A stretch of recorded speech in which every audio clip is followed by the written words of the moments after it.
नमस्कार मित्रांनो, आजच्या ब्लॉग मध्ये तुमचं स्वागत आहे। बघू शकता काल रात्री धरून आपली इथं पाऊसच चालू आहे। आता आपण गोठ्यात जातोय। गोठ्यात आपण गायांना गवत टाकलेलं आहे। आता गवत खाऊन झाल्यानंतर आपण त्यांचं दूध काढणार आहे। बघू शकता आता धारा काढायला बसलेलो आहे। बादली फुल भरत आलेली।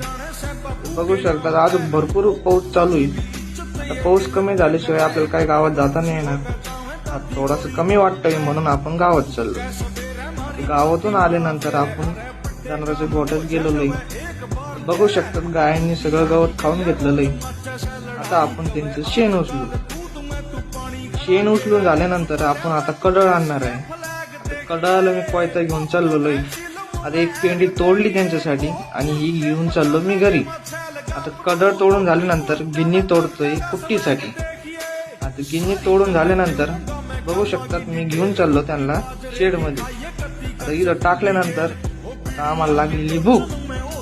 आता आम्ही चाललो जेवायला। बघू शकतात आपली पावभाजी तयार झालेली आहे।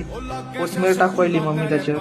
आता ताटात वाढून घेतलेली कांदा आणि तूप टाकून आपण चांगला बेत मारू।